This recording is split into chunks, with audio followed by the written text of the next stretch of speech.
There's a lot of tension in the air for the Niner gang today. We're talking about a game that might turn into a war in the cold, a massive warning sign hanging over our quarterback, a defensive leader opening up about the toughest stretch of his career, and a dangerous contract saga involving one of the top weapons on offense. All of this hits the heart of the 49ers season.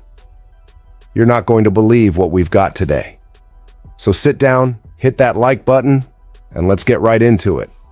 We've got to talk about the environment in Cleveland because it can completely change how the 49ers have to play.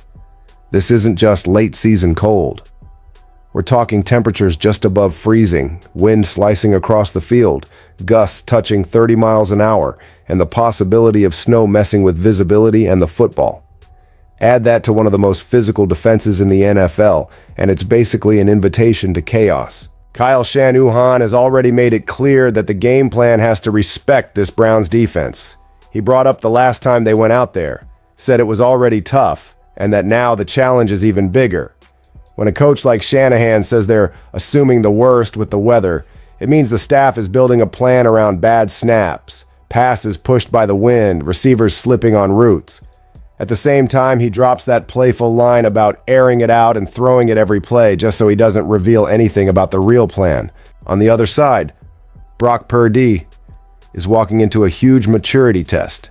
He said he doesn't plan on wearing a glove, that he's played in the rain, and trusts his mechanics in preparation. But he admits that a wet ball changes how you think about every throw. It's not just about arm talent, it's about ball security. It's knowing when to fit the ball into a tight window and when to just take the check down or throw it away and live for the next snap. For the faithful, this feels like a character game. It's the kind of night where you find out if your offense can adapt, if your team can win ugly with a heavy run game, short passes, and capitalizing on every defensive mistake. Even with all that, the 49ers are still favorites on the road.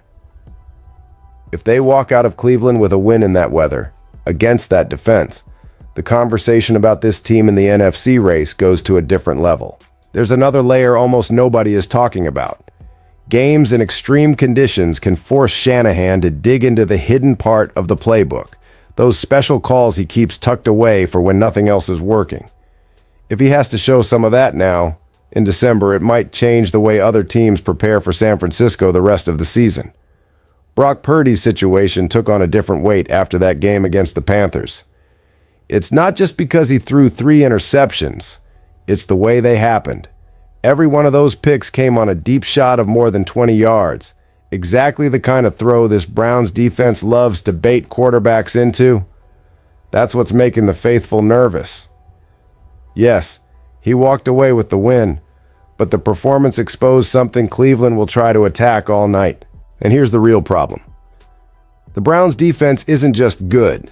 It's a nightmare for hesitant quarterbacks. They're physical, fast, aggressive, and they practically live in opposing backfields. Myles Garrett might be having the best season of his career. 18 sacks. That number alone is enough to blow up a game plan, but the scary part is how he does it. Insane first-step explosion, violent bull rushes, and a toolbox of pass rush moves that can make even elite tackles look lost. Garrett isn't the only headache. Maliek Collins is a problem on the interior, creating lanes for blitzes that seem to come from everywhere. Under pressure this season, Purdy's passer rating drops to 44.7, the lowest mark of his career. And when defenses send extra rushers, his turnover-worthy play rate jumps to 12.2%, according to Pro Football Focus, way higher than his usual standard. So what's the answer? Christian McCaffrey. But nothing is simple. The Browns are one of the best teams in the league at shutting down the run and forcing second and long, third and long situations. McCaffrey has struggled to consistently rip off big gains on the ground this year, sitting at 3.7 yards per carry with only 1 rush over 20 yards. The natural adjustment is to lean on him more as a receiver, where he's lethal in space. But even that comes with a twist. This Browns linebacker group might be the most underrated unit on their roster. Devin Bush and Carson Schwessinger have been outstanding all season, limiting explosives and creating turnovers. And when they rotate, Guys like Jerome Baker and Mahamoud Diabate keep the standard high. That's why this game screams surgical game plan. Quick passes, slants, outs, option routes, George Kittle working the seams, Kyle Juszczyk helping in protection and leaking out as a safety valve, motion before the snap to keep Garrett guessing. Purdy can absolutely win this game, but he cannot repeat what he did against Carolina. He has to be sharp, composed, and decisive, because the storm coming his way won't just be snow and wind, it's going to be pressure, hits, and pure chaos. Fred Warner's story this season has become much bigger than just a player got hurt. For the 49ers faithful, it felt like losing the emotional and tactical heartbeat of the defense. When he went down in Tampa and had to be carted off, a lot of fans felt like a piece of the team was leaving the field with him. Now, nearly 6 weeks later, he's finally opened up, and what he shared gives us a deeper look into what he's going through. Warner described the recovery as slow, painful, and emotional. At first, even walking without discomfort was a battle. He needed a scooter, a boot, constant support. And yet, he was still there, at Levi's Stadium, watching from the stands, staying around the guys, soaking in the energy and the competitive environment that shaped him. The big update is how much he's progressed. He's out of the boot, off the scooter, and has started walking more naturally again, even if it's on an underwater treadmill. Symbolically, it's powerful. A player built on discipline, basically learning how to take steps all over again. He talked about strengthening work, lateral movement drills, shuffles, coordination exercises, and you could hear the excitement in his voice. But the emotional side is what really hits. Fred admitted that mentally, this thing rocked him. And it wasn't that generic adversity makes you stronger speech. He said he always believed his mind was bulletproof, that he'd never have to face this kind of reality. When he realized that wasn't true, it hit hard. He had to accept a new reality that involved limits, frustration, and uncertainty. For a leader who has always been the rock in that locker room, that's brutal. Inside the building, that honesty carries a lot of weight. Guys in that locker room look at Warner as a standard setter, and seeing him be that vulnerable actually tightens the bond. He's basically done for the season. Some people cling to the idea of a miracle playoff return, but he doesn't seem interested in feeding unrealistic expectations. He knows how badly he's missed, but he also knows there's no shortcut in a recovery like this. Even so, there's something in his tone that sparks a different kind of hope.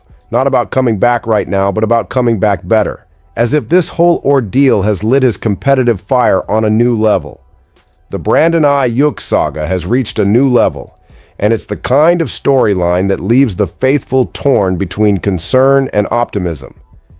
It blew up when the report came out that the team had voided his guaranteed 2026 salary, a move that, on the surface, looked like the first step toward an eventual breakup.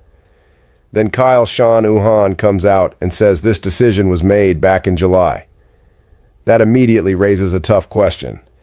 If they knew all this months ago, why is it only becoming public now? John Lynch stepped in to cool things down, saying both sides had moved on from that specific issue.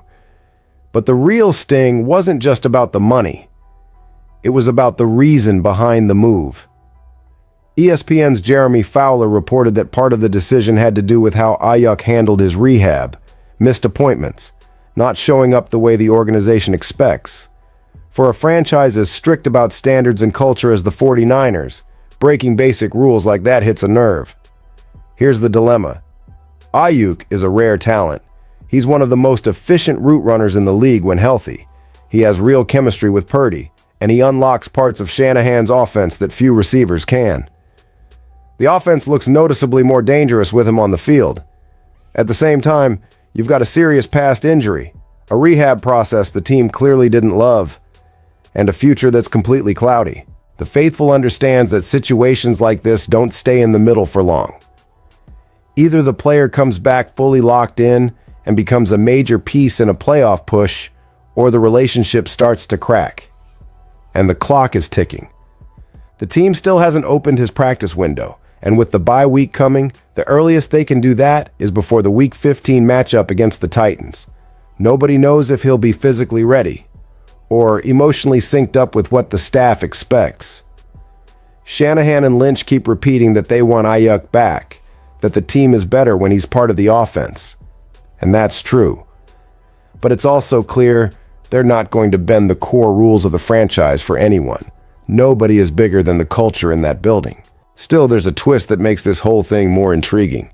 If Aiyuk does make it back, even for limited snaps, he could be exactly the kind of X factor the offense needs against top defenses down the stretch. And if he steps back on the field, produces, and helps this team win big games, the narrative can flip. From tense contract drama to a redemption arc the Niner gang will never forget. These last few days have been intense, full of tension, twists, and revelations that hit the core of the 49ers faithful. Hostile weather in Cleveland, massive pressure on Purdy, Fred Warner's emotional journey, and the delicate standoff around Aiyuk. All of it is shaping the path this team will walk in a final stretch that has the potential to be electric. If these pieces come together, San Francisco can turn adversity into fuel.